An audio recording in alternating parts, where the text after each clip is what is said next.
Gracias. Bien. Bueno, ahora Zoom nos avisa cuando empieza a grabar y cuando termina de grabar. Bueno, como les decía, el día de hoy vamos a ver al pensador Jean-Jacques Rousseau. Bien, este pensador del siglo XVIII, es decir, estamos todavía en la modernidad, ¿sí? Recuerden que de acuerdo a las edades, ¿sí? Convencionales de la historia, la edad moderna se extiende hasta 1789, que es cuando sucede la Revolución Francesa, ¿sí? A partir de 1789 ya estamos en la edad contemporánea. Es decir que actualmente seguimos en la edad moderna, ¿sí?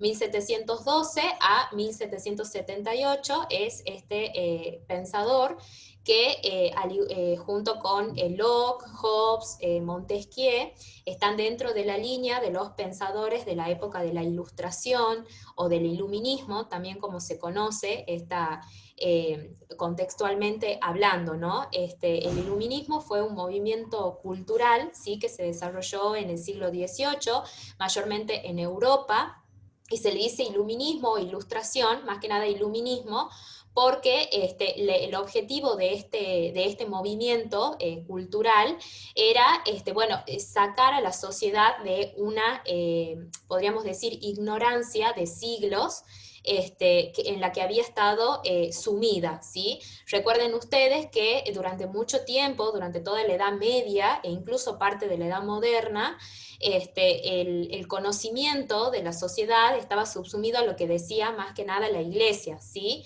Es decir, todas esas supersticiones o todas esas muertes también que se dieron de muchos pensadores que decían, por ejemplo, o mejor dicho, científicos, que decían, por ejemplo, que la Tierra no era el centro del universo, que fueron quemados en la hoguera justamente porque era contrario a lo que decía la Iglesia. Bueno, todo este movimiento viene a tirar abajo esos años, digamos, de oscuridad, podríamos decir, en la que estuvo sumida, por decir así, toda la humanidad, y es ¿cómo le puedo decir?, exaltación de la razón, ¿sí? Entonces el hombre comienza a decir que el conocimiento científico, bueno, nace el positivismo también, el conocimiento científico va a ser aquel que se apoya en base a la experiencia, en base a la razón, ¿sí? Entonces, por eso es que se llama iluminismo, viene a iluminar, es decir, y comienza el siglo del verdadero conocimiento, ¿bien? Científico, político, se extiende en todas las ramas. Bueno, sin embargo, Rousseau, van a ver ustedes, se lo considera históricamente, si bien está dentro de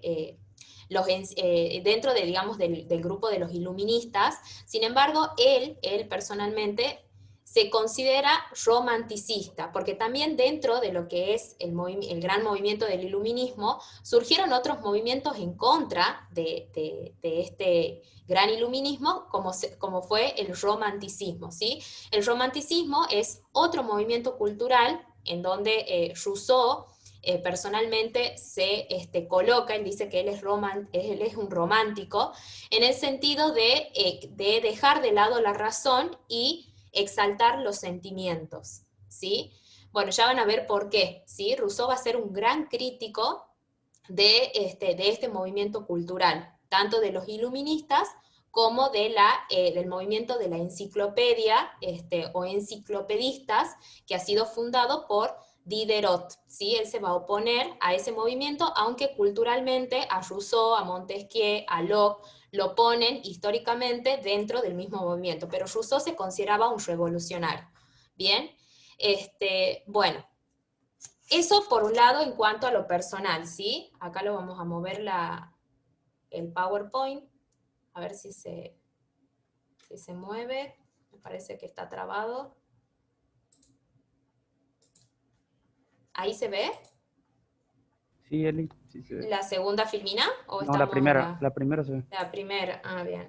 Ah, ahora sí. Ahora sí. Ahí está, ¿verdad? Bien. Sí, perfecto. Bueno, ahora viene la razón por la cual Rousseau, digamos, se va a oponer de alguna forma a este movimiento de los grandes estudiosos, ¿no? Que si bien eran personas o grupos de pensadores que buscaban de alguna forma que la sociedad, que la humanidad, mejor dicho, saliera de esa situación de ignorancia, lo cierto es que ellos sí se sentían como superhombres, ¿verdad? Es decir, ustedes habrán visto que dentro de una sociedad a veces se estigmatiza quizás a la persona que no ha tenido acceso a los estudios y demás respecto frente a un profesional, ¿no? A un médico, a un abogado, o bueno, imagínense en esa época que era muy, pero muy difícil tener estudios primarios y mucho más estudios universitarios, por lo tanto, este grupo digamos, de enciclopedistas o de iluministas era un sector de la aristocracia de la sociedad, ¿sí? No es que todos podían acceder a la educación libre, gratuita, no, eso, y hasta me atrevería a decir que incluso en la actualidad no sucede, pero aún más en esa época, ¿sí? En esa época acceder a los estudios era solamente una posibilidad para las personas con dinero, es decir, dentro de la clase aristócrata, sí, de la aristocracia, ¿bien? Bueno, él, justamente porque tuvo un origen humilde, había sido hijo de un relojero de Ginebra, era un aficionado de la vida del campo, tuvo una relación muy cercana, podríamos decir, con las personas digamos, de más bajos recursos, ¿bien? A pesar de que él tuvo la posibilidad de estudiar, de ser un letrado, de saber leer, de saber escribir, y bueno, pudo escribir sus obras y expresar su pensamiento político, sin embargo, él se consideraba más bien humilde y se sentía incómodo incluso dentro de los grupos de los aristócratas que, sin embargo, lo invitaban a él porque lo consideraban una persona iluminada, una persona, podríamos decir, un profesional, un estudioso, ¿sí? Pero sin embargo él se sentía incómodo. Y de ahí ustedes van a ver que a razón de todo esto es el pensamiento de Rousseau, ¿no? Él va a comparación, y ahora quiero que lo traigan en pensamiento a Hobbes, ¿sí? Y recuerden qué es lo que decía Hobbes sobre el estado de naturaleza y la necesidad de salir de ese estado de naturaleza y quién debía tener el poder, porque Rousseau va a decir todo lo contrario, ¿sí? Específicamente de Hobbes, ¿sí? Piensa todo lo contrario, ¿bien? Incluso escribe su obra refutando todo lo que pensaba Hobbes respecto del estado de naturaleza y respecto del estado civil. ¿Bien? Bueno, ahí vamos a ver, bueno, acá está lo que yo más o menos les estaba diciendo, ya les había adelantado, Rousseau, si bien era considerado enciclopedista, ¿no? Pero él personalmente estaba en contra de lo que pensaban los enciclopedistas. Los enciclopedistas criticaban a la sociedad de su momento y lo que ellos buscaban eran establecer pautas de comportamiento para poder mejorar la situación de esa sociedad, ¿sí? En cambio, Rousseau quería revolución. Van a ver ustedes que Rousseau, junto con Montesquieu y Locke, van a ser los pilares fundamentales, y sobre todo Rousseau y Montesquieu, de la Revolución Francesa, ¿sí? Eso es algo fundamental. Van a ver cómo, digamos, el lema o los derechos que viene a hablar Rousseau van a ser los derechos, el lema que va a llevar luego la bandera de la Revolución Francesa, ¿sí? Así que miren ustedes si no es fundamental su pensamiento, ¿sí? Para tirar abajo todo lo que había básicamente fundado o fundamentado a través de su doctrina Hobbes, ¿sí? Ese gobierno absoluto, esa monarquía absoluta de las que les hablaba Hobbes. Bueno, Rousseau viene a tirar abajo todo eso para dar lugar a la Revolución Francesa y al fin de las monarquías absolutas. Bien, por eso es que él buscaba cambios de raíz, y para lograr cambios de raíz era necesario incentivar una revolución, que es lo que justamente Rousseau hace unos años después, bien, a través de la Revolución Francesa. Bueno, entre las obras más importantes de Rousseau vamos a ver el discurso sobre el origen y el fundamento de la desigualdad entre los hombres, que es de 1755, el contrato social, el famoso contrato social de 1762, luego tenemos Emilio o de la educación, 1762, muy parecida a la obra que escribe Sarmiento, ¿no? Facundo. y Confesiones, 1782. Bien, a los fines del cursado de esta materia y específicamente de esta bolilla, nosotros vamos a ver principalmente dos obras, que es el discurso sobre el origen y fundamento de la desigualdad entre los hombres y el contrato social. Bien, esas van a ser las dos obras que ustedes van a estudiar en esta unidad. Las demás, obviamente, la pueden leer si quieren. Yo acá, por ejemplo, me compré en un viaje que hice a Córdoba, en una venta callejera, el contrato social, no sé si se ve, es muy cortito y está muy bueno, es de Rousseau. Justo sin saber que me iba a tocar dar Rousseau, yo ya lo había comprado al contrato social, que los recomiendo un montón, es muy, muy bueno, es muy simple y es cortito, si les interesa y si les gusta Rousseau. Bueno, vamos a ver entonces, otra cosa que quiero que entiendan, antes de empezar a hablar de lleno de estas dos obras, es que ustedes van a ver que Rousseau, al igual que dentro de la línea de los contractualistas, hace esa distinción entre el estado de naturaleza y el estado civil o el estado social, político y jurídico, ¿bien? Como lo hace Hobbes, como lo hace Locke. Pero la diferencia acá está en que, si bien, por ejemplo, en Hobbes, ustedes vieron el Leviatán, ¿sí? En el Leviatán, Hobbes analiza toda su doctrina y respecto del estado de naturaleza y el estado social en esa obra. En cambio, Rousseau va a dividir el análisis, digamos, de estos dos estadios, tres en realidad, porque uno ya van a ver que es de transición, entre las dos obras. Es decir, en el discurso sobre el origen y fundamento de la desigualdad entre los hombres, la primera obra de 1755, Rousseau va a analizar lo que se refiere al estado de naturaleza originario y un estado de transición que agrega Rousseau previo al estado social y político, ¿sí? En esta obra, como les digo, va a analizar exclusivamente el estado de naturaleza del hombre, que él lo divide, como les dije, en dos. Es decir, en un estado de naturaleza puro, originario, y un estado de transición, ¿sí? Que si bien es de transición, pero Rousseau lo considera como parte todavía del estado de naturaleza. Bien, esos dos estadios entonces, Rousseau los va a analizar en esa obra, en el discurso. Ahora, el estado civil o el estado político propiamente dicho lo va a analizar en la obra de El contrato social de 1762. Bien, es decir, que la doctrina de Rousseau respecto de este paso del estado de naturaleza al estado social va a estar analizado en dos obras distintas. Bien, bueno, eso a los fines de la aclaración. Otra aclaración. En el discurso, lo que hace Rousseau es analizar el estado de naturaleza del hombre de acuerdo a un ideal que él tiene de cómo el hombre fue o es en un estado de naturaleza, ¿sí? En cambio, en el contrato social, lo que hace en la obra El contrato social es analizar un estado civil de acuerdo a cómo deberían ser las relaciones entre los hombres en un estado civil. Es decir, mientras en uno analiza el ser, en el otro analiza el deber ser. ¿Entienden? Bueno, eso también otra de las diferencias entre ambas obras. Es decir, que para comprender en totalidad el pensamiento político y jurídico de Rousseau, es necesario tener en cuenta estas dos obras. Bien, bueno. Realizada esa aclaración, vamos a empezar con la primera obra, que es el discurso. Bueno, pueden decirle discurso para abreviarlo, porque es bastante largo el nombre, ¿no? Pero cuando yo digo discurso, me refiero a ese, al origen y al fundamento de la desigualdad entre los hombres. Bien. Bueno, esta obra, perdón. Bien.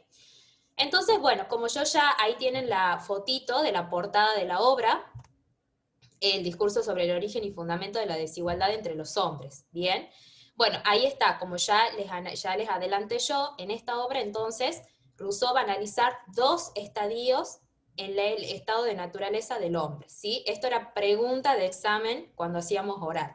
¿Cuántos estados de naturaleza o cuántos estadios existen en el pensamiento jurídico de Rousseau? Y todos decían dos, y se olvidaban del estado intermedio, que para Rousseau es muy importante porque es el que lleva, y es un estado totalmente distinto del estado de naturaleza originario, y es el que lo lleva al hombre al estado civil, ¿sí? y ahí es cuando todo, por decirlo así, de alguna manera es el momento en que el hombre empieza a depravarse, ya van a ver. Entonces, recuerden eso, son dos estadios dentro de la naturaleza y luego tenemos uno que es el estado civil y político. ¿Bien? Bueno, nos vamos al estado originario de naturaleza, ¿sí? Bueno, en el estado de naturaleza, además, Rousseau también, al igual que Hobbes, y a diferencia de Locke, dice que empíricamente, es decir, si en algún momento de la historia de la humanidad existió este estado de naturaleza, bueno, para él no se sabe, o a lo mejor dice, nunca existió. En realidad lo que él viene a plantear es su idea acerca de cómo fue o cómo sería un estado de naturaleza pura del hombre, es decir, un estado de naturaleza, digamos, ideal significa un estado de naturaleza en donde el hombre está desprovisto de un sistema, ¿sí? Un sistema político y jurídico. Imagínense que no existiera el Estado, que no existiera un poder ejecutivo, un poder judicial, un poder legislativo como nosotros hoy lo entendemos, ¿sí? Bueno, ¿cómo sería el hombre en ese estado? ¿Bien? Bueno, eso es lo que viene a manifestar Rousseau, de acuerdo a su ideal, cómo sería el hombre en ese estado. Bueno, otro de los puntos que va a estudiar en este libro es, bueno, cómo comienza a darse originariamente las diferencias, en qué momento, dice él, comienza la diferencia entre los hombres, por qué nacimos libres e iguales, y sin embargo hoy somos todos desiguales e incluso esclavos, ¿sí? Políticos o esclavos reales, ¿sí? Económicos y demás. ¿Bien? Bueno, Rousseau, el estado de naturaleza originario, digamos, de Rousseau,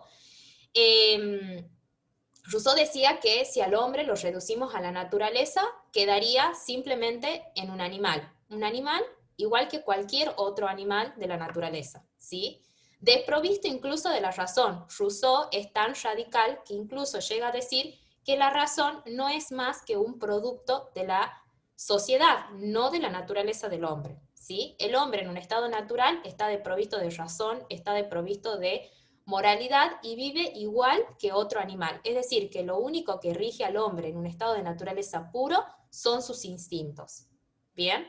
Al igual que cualquier otro animal. Al ser igual que cualquier otro animal, el hombre no le interesa someter a los demás animales, vive en armonía total con todo lo que lo rodea en la naturaleza, ¿sí? Con los demás animales, con las plantas, con los recursos. ¿Bien?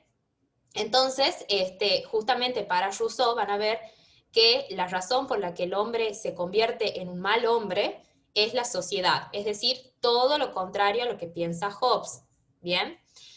Bueno, ahí se puso en el PowerPoint diferencias, por ejemplo, con el estado de naturaleza en Locke y con el estado de naturaleza en Hobbes, ¿sí?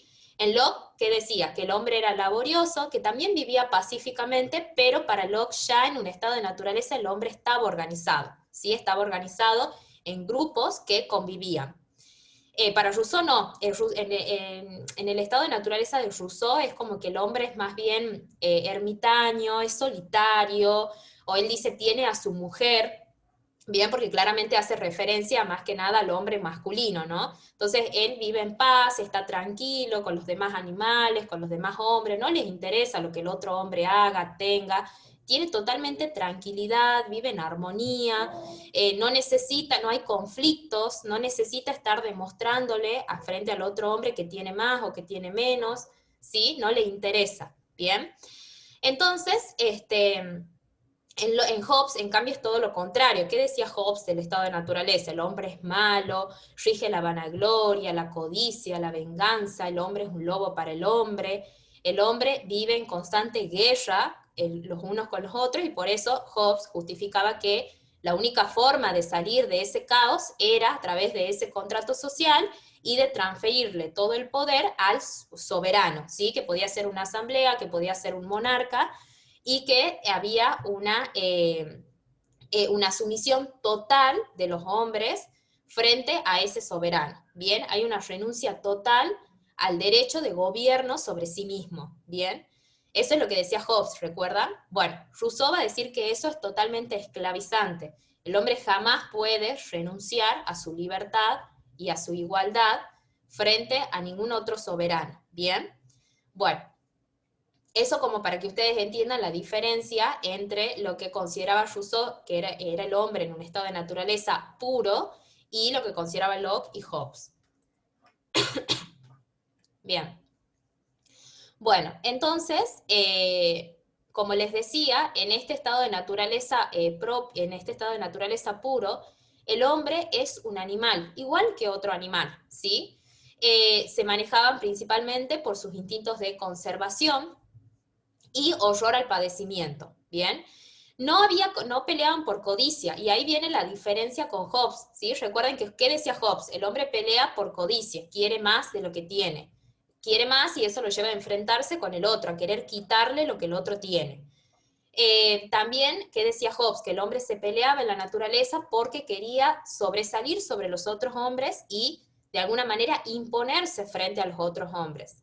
Y también luchaba por venganza, ¿sí? Porque esta situación de que otro quiera imponerse sobre mí en un estado de naturaleza donde no existen normas, donde no existe ningún tipo de organización política y jurídico, me causa recelo, ¿bien? Y yo no voy a dejar que la otra persona o el otro hombre venga y me impongas digamos, sus normas, ¿bien? Entonces eso es lo que llevaba al hombre a enfrentamientos. Bueno, ¿qué va a decir Rousseau? No es verdad lo que dice Hobbes, porque, a ver, cuando uno pelea por codicia es porque hay una propiedad privada, o sea, hay una propiedad. En el estado de naturaleza no hay propiedad, al hombre eso no le interesa, el hombre está como, no sé, en un modo zen, por decirlo así, está en armonía, está meditando con la naturaleza y los demás animales, no le interesa la propiedad privada, no hay propiedad privada. Bien, eso solamente se puede dar en un ámbito en donde exista la propiedad privada. ¿Y dónde existe la propiedad privada? Bueno, justamente en el Estado civil. Bueno, otra cuestión que analizaba Rousseau establecía, no se lucha por vanagloria. Al vivir como animales selváticos, ninguno quiere imponerse o no existe competencia entre los demás hombres, ¿bien? Y tampoco existe una lucha por venganza porque los hombres son espontáneos e instintivos, ¿bien? Entonces, por eso es que Rousseau va a decir que en realidad lo que Hobbes estaba hablando es lo que es el hombre en un estado civil, no lo que es el hombre en un estado de naturaleza. Bien, la codicia existe porque existe la propiedad privada, y la propiedad privada existe solamente en un estado civil. La vanagloria existe porque los hombres en un estado civil se creen superiores a otros hombres, entonces los quieren dominar.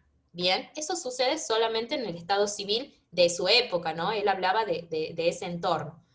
Y lo mismo respecto de la venganza. Bien, bueno.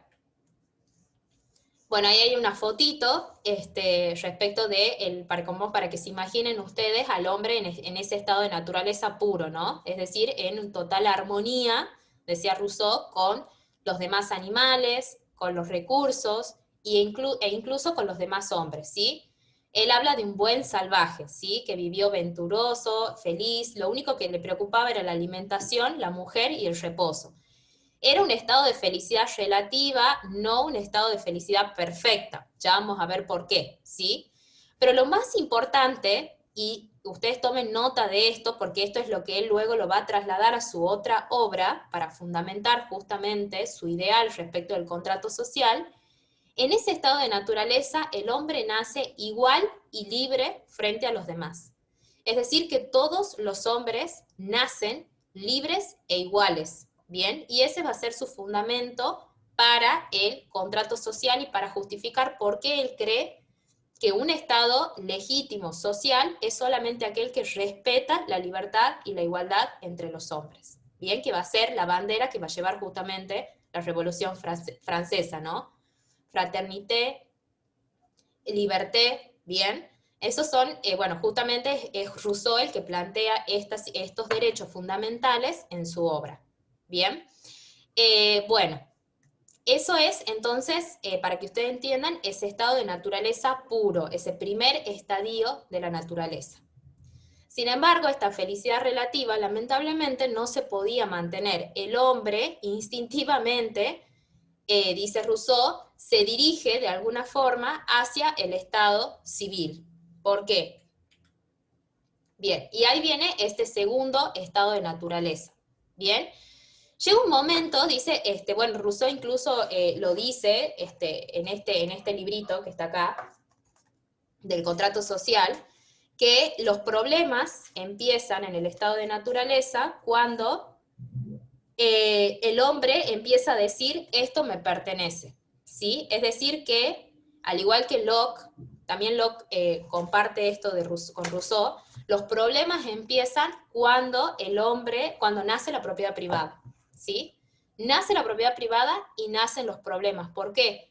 Porque no va a haber propiedad privada para todos, ¿entienden? Ese es el problema. Y bien ustedes, por eso es que yo rescato siempre de la cátedra que nosotros les damos los instrumentos y estos distintos pensamientos contrapuestos, así como se ve Hobbes, se ve Spinoza, se ve Locke, se ve Rousseau, para que ustedes, a partir de lo que uno les transmite a través de lo que pensaron estos grandes ilustres, puedan elaborar su propio pensamiento.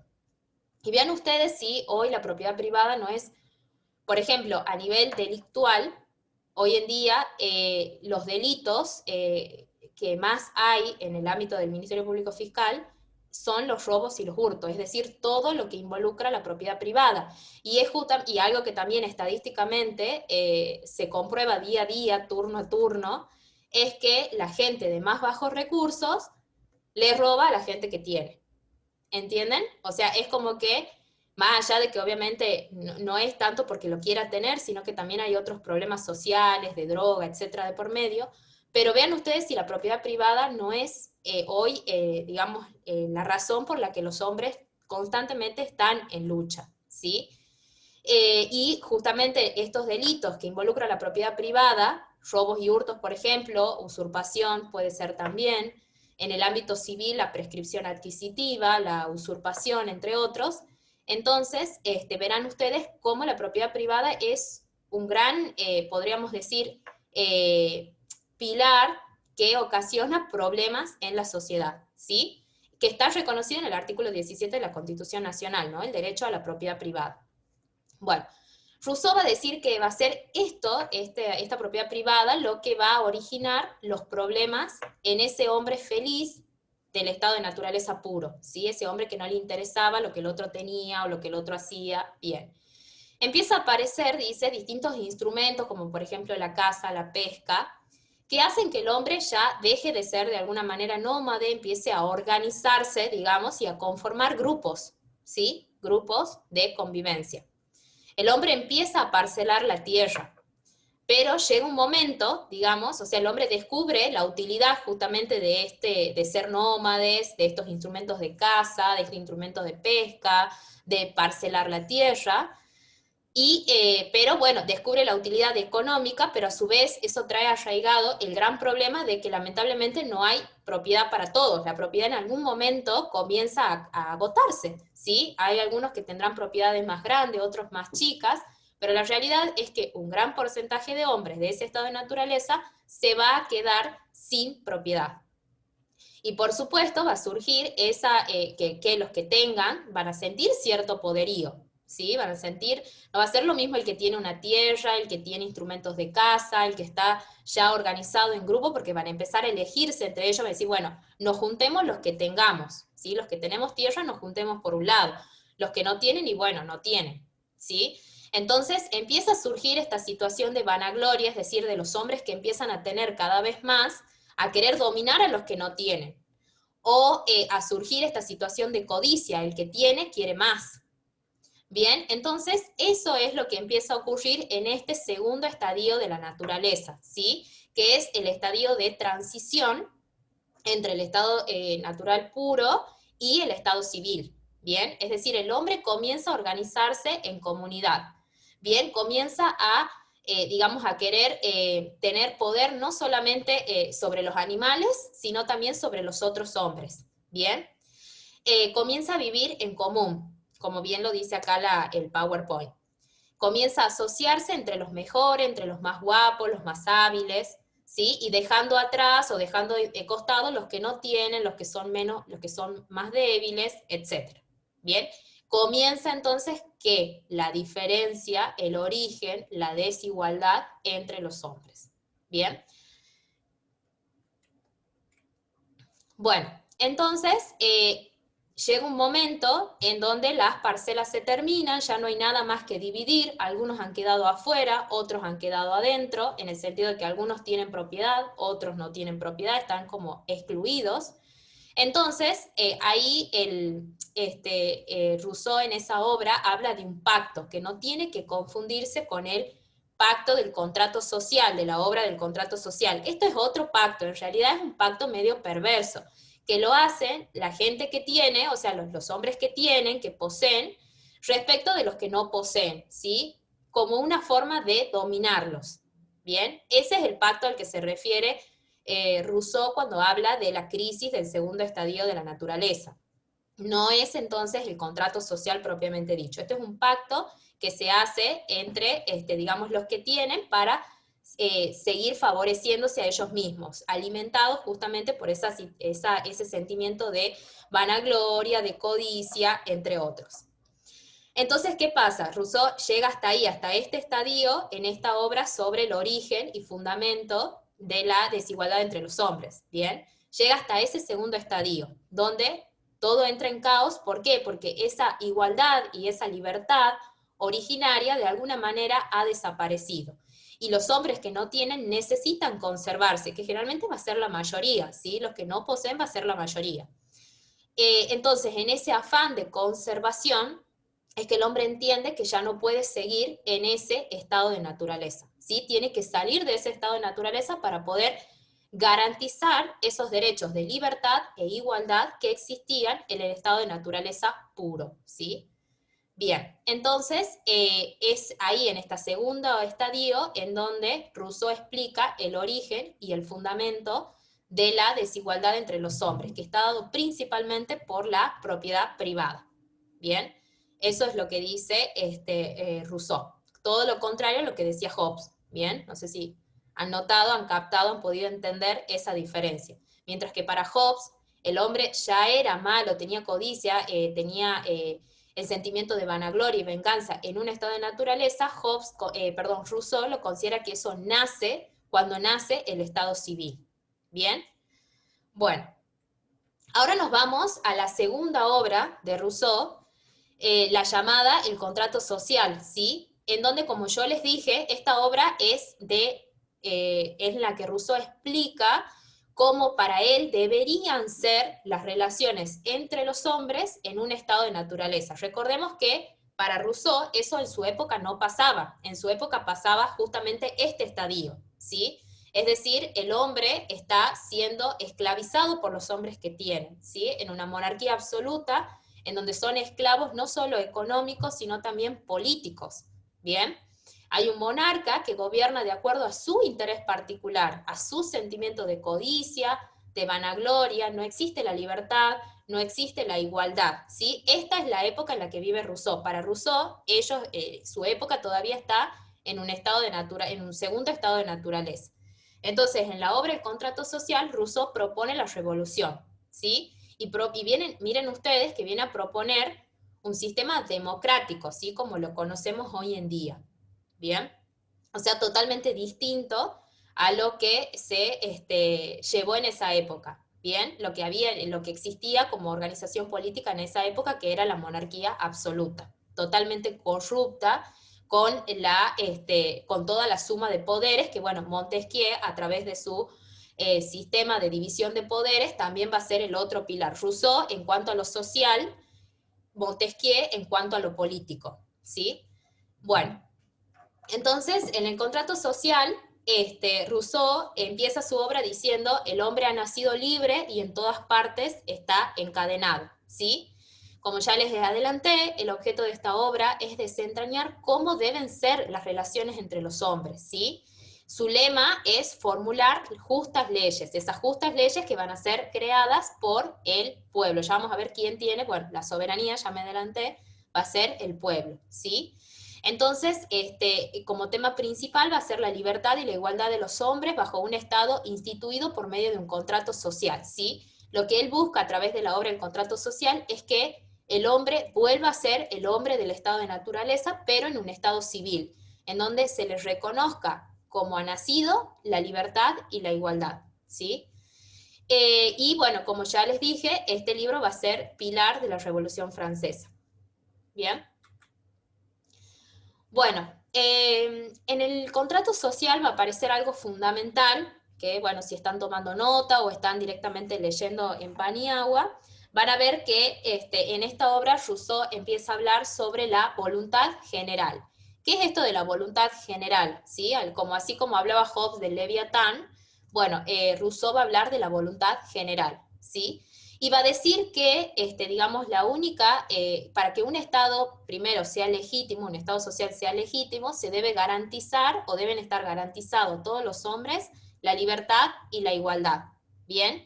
Y esa libertad e igualdad va a estar a cargo, va a estar en cabeza de, su objetivo principal va a ser justamente el reconocimiento de esa libertad y esa igualdad a través de la voluntad general.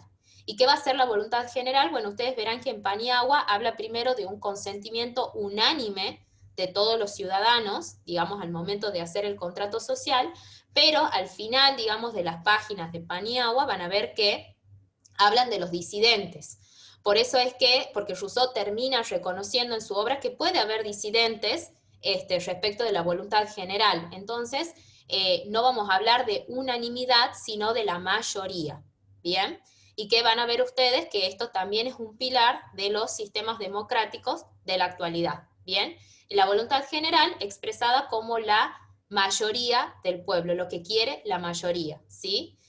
Esa voluntad general va a ser el único y originario y verdadero soberano, ¿sí? No hay otro soberano. Por eso es que Rousseau distingue un Estado de un gobierno, ¿sí? El Estado es la voluntad general, ¿sí? Es la que conserva el poder, ¿sí? Dicta las leyes directamente fundamentales que siempre van a tener que respetar la libertad y la igualdad entre los hombres, mientras que el gobierno es simplemente un órgano ejecutor de esa voluntad general. Ese gobierno puede ser un monarca, puede ser un presidente, puede ser un representante, pero está obligado a ejecutar lo que ya la voluntad general le dice que tiene que hacer. La única soberana depositaria del poder es la voluntad general. ¿Bien? Entonces, básicamente, él propone una forma de gobierno republicano en donde el representante sea elegido directamente por esa voluntad general, ¿sí? Pero bueno, ya vamos a ver cuáles podríamos decir, críticas que se le hacen, que suena por ahí, por ejemplo, la palabra totalitarismo, o puede ser también tiranía de la mayoría, ¿sí? Como críticas también para Rousseau, ¿no? Respecto de la voluntad general. Pero bueno, para él el contrato social, digamos, se realiza por cada uno de los individuos con respecto a todos, ¿sí? Recuerden que en Hobbes, por ejemplo, el contrato social se hacía entre los individuos en conjunto, todos con todos. En cambio, acá es de cada uno en particular con el todo, ¿entienden? Cada uno particular con el todo. Esa voluntad general no es la suma de las voluntades individuales, sino que es una voluntad que está más allá de las voluntades individuales y que tiene que ver o está representada por lo que es bueno, lo que es el bien común. ¿Sí? Recuerden el bien común que lo vemos desde Aristóteles, que era el bien común o cuál es el objetivo del Estado, hacer posible el bien común. Bueno, esa voluntad general representa eso, lo justo, el bien común, lo que se debe hacer, la libertad y la igualdad de todos los hombres. Bien, en donde cada uno de estas personitas que conforman ese Estado va a entregarse en su totalidad de manera tal que al momento del ejercicio del poder, cuando sienta que está cumpliendo una ley, no sienta que se está obedeciendo más que a sí mismo. Bien, no es que está haciéndolo porque alguien le ha dicho que lo tiene que hacer y porque tiene la obligación de hacerlo, sino que lo hace por sí mismo, ¿sí? Para el bien de sí mismo. Eso es lo que tiene que sentir un ciudadano que vive en un Estado republicano, que al obedecer la ley no está haciendo más que obedecerse a sí mismo. ¿Bien? Y que es tan libre como lo era en un estado de naturaleza. Bien, entonces, bueno, acá un poco más gráfico lo que les venía diciendo, ¿sí? En el contrato social, como les dije, Rousseau justamente critica esta situación del hombre actual de su época bajo un sistema de monarquía absoluta que está totalmente encadenado pese a que ha nacido totalmente libre, ¿sí? Este pacto no va a negar los derechos naturales. El orden social se va a legitimar como solución de la especie. ¿A través de qué? Del derecho. Se hace una comparación acá entre el estado de naturaleza y el estado social, ¿sí? Recuerden que en el estado de naturaleza el hombre se guía por sus instintos, ¿sí? También tiene libertad, también tiene igualdad. Pero en un estado civil, esa libertad y esa igualdad, digamos, podríamos decir, alteran, ¿sí? Porque tiene que haber una alteración, ya no es el hombre, si bien se respeta ese estadio, esos derechos que el hombre tiene en un estado de naturaleza, pero el hombre en un estado civil no es el mismo que el estado de naturaleza, ¿sí? Es un hombre que ya va a estar regido por leyes justas dictadas directamente por la voluntad general, ¿bien? Entonces, el hombre pierde su libertad personal, pero gana su libertad civil, ¿sí? Porque se ha entregado esa voluntad general en el momento que ha hecho el contrato.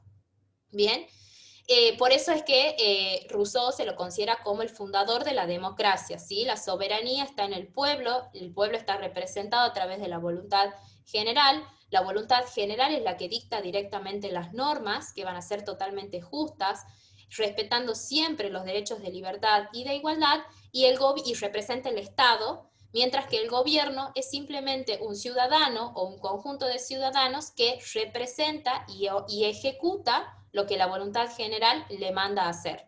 ¿Bien? Bueno, entonces, la libertad, dice Rousseau, subsiste gracias a la igualdad. ¿Bien? ¿Cuáles son las características, digamos, que tiene que tener sí o sí este contrato social? Garantizar que los hombres en un estado civil van a seguir siendo libres e iguales, ¿bien? Entonces, por lo tanto, si ese contrato social de alguna forma trata de que el hombre renuncie a su libertad o a su igualdad y lo convierte en esclavo, entonces será un estado civil, sí, pero no será legítimo, ¿bien? No será un estado lícito. Bueno, entonces habla también sobre el fundamento del Estado. El fundamento del Estado, como ya lo hemos dicho, es un consentimiento unánime de todos los ciudadanos. Eso lo dice Rousseau, lo dice también en Paniagua, pero van a ver cómo al final, cuando Rousseau reconoce, digamos, que puede haber disidencia, porque a ver cuál va a ser la crítica principal, ¿qué pasa con las minorías? Y las minorías tienen que existir en un Estado de derecho, en un Estado democrático, ¿bien? Bueno, vamos a ver qué piensa Rousseau respecto a las minorías. Bueno, acá está un poco lo que yo les hablaba de esta libertad y de este derecho alterado, ¿sí? Es decir, que la libertad que el hombre tiene en el estado de naturaleza, en el estado civil, va a estar alterada. ¿Por qué? Porque esa libertad se ha transferido a la voluntad general, ¿sí? Esa voluntad general va a pasar a ser el soberano, que va a estar, la voluntad general o pueblo va a ser lo mismo, pero Rousseau habla de voluntad general, no habla de pueblo, habla de voluntad general, ¿sí?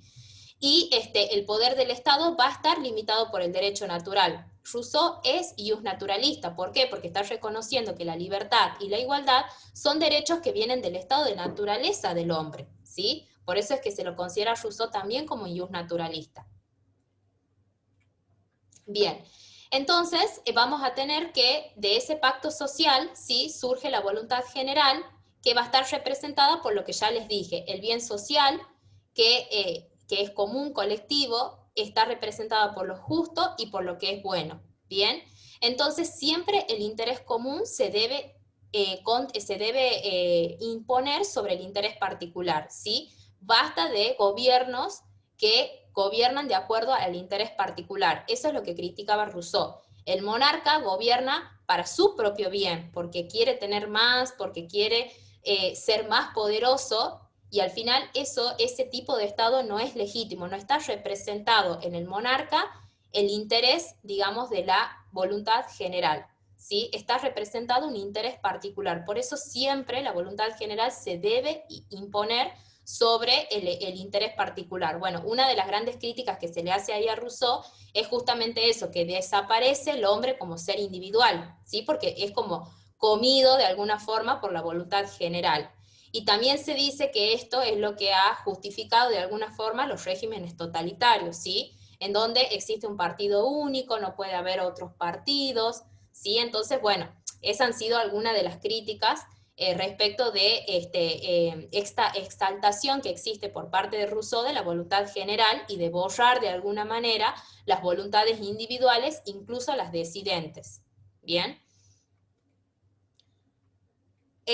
Bueno, entonces, por eso es que Rousseau, cuando se le hace esta crítica, no le queda otra que hablar sobre la minoría. Bueno, ¿qué pasa con esos grupos que no piensan igual que la voluntad general o la mayoría? ¿Sí?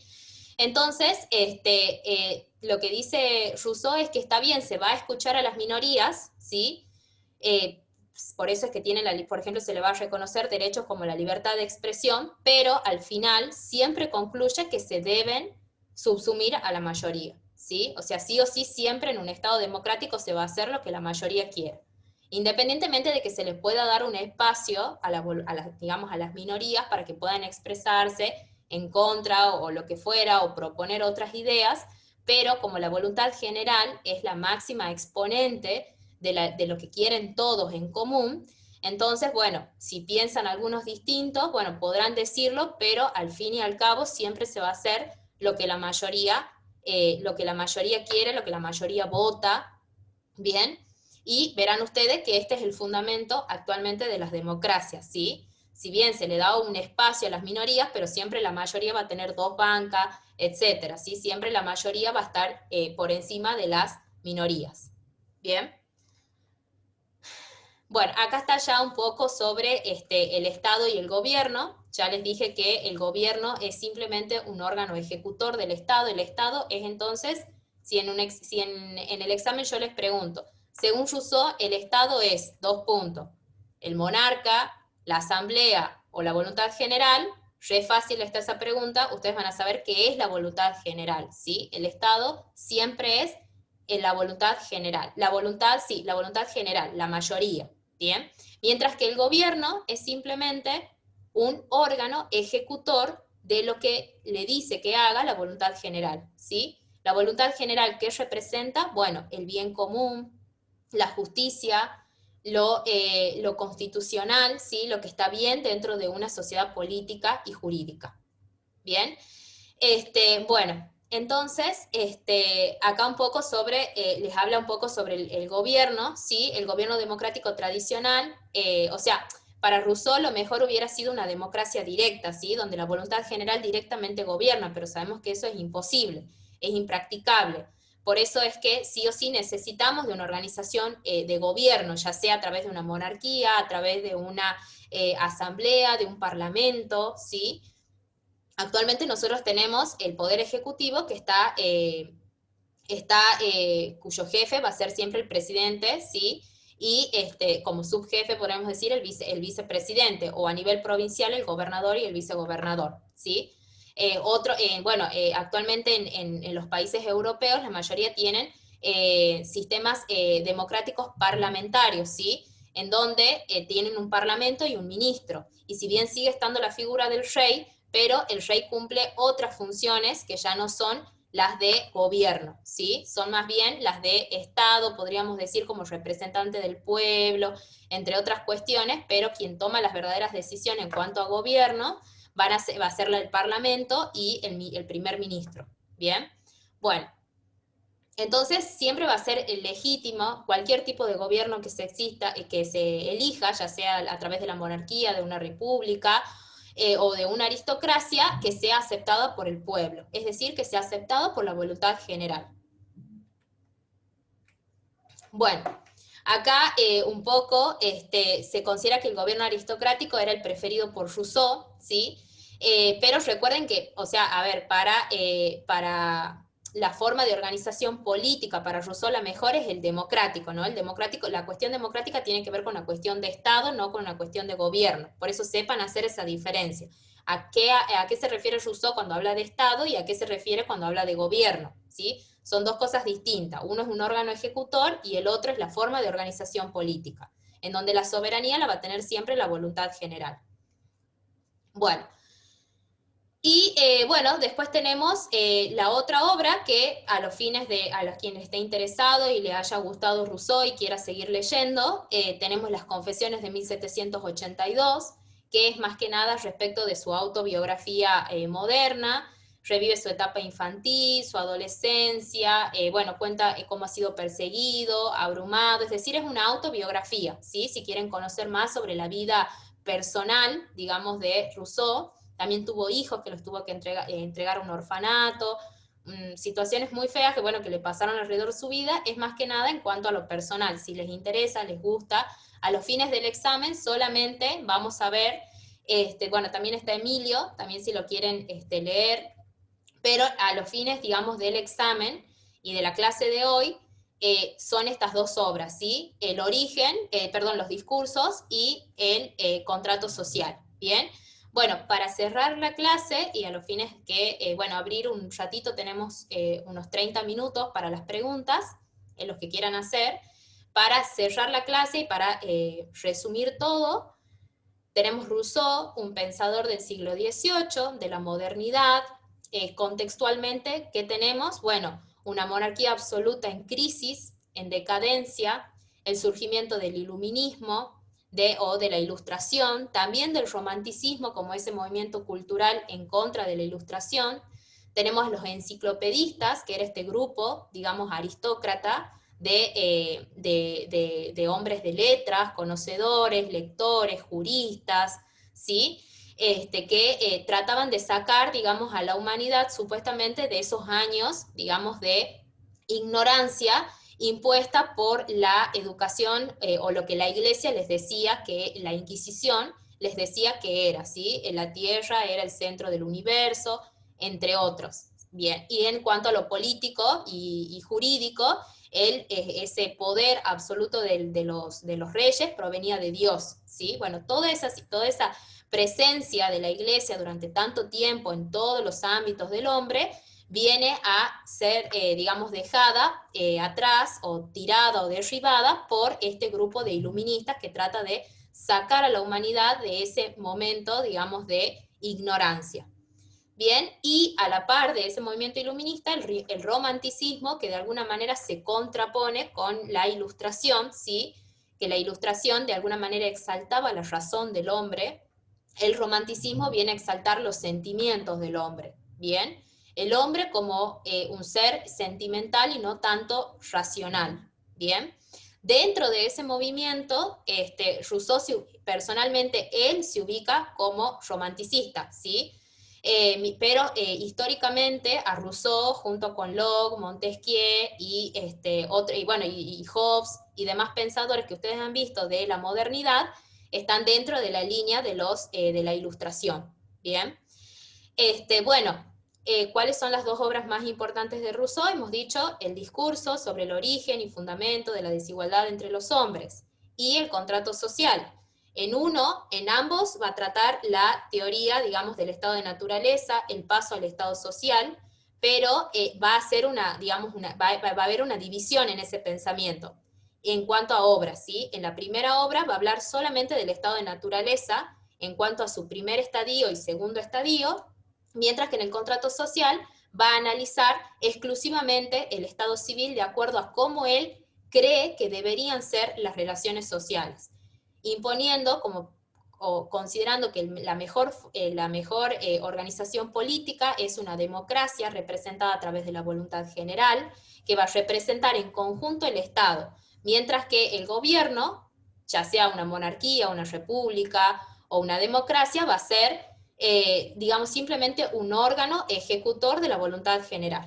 Bien, en el estado de naturaleza tenemos dos estados, un estado de naturaleza puro y un estado de naturaleza de transición, o un estado de naturaleza, de segundo estadio, de crisis, que es cuando comienza el hombre a decir, esto es mío, esto me pertenece, es decir, aparece la propiedad privada. Bien, bueno, eso a los fines de cerrar muy sintéticamente y resumidamente todo lo que hemos hablado en la clase de hoy. Bien, espero que hayan entendido, que se haya entendido. Y bueno, ahora sí, no estoy viendo, lo voy a sacar un ratito al PowerPoint. Ahí creo que, no sé si hay manitos, veo una sola. ¿Es así, Agus? Hay dos hasta ahora. Ah, Paro la grabación ahí primero y estoy ya le doy la viendo. palabra. Bueno.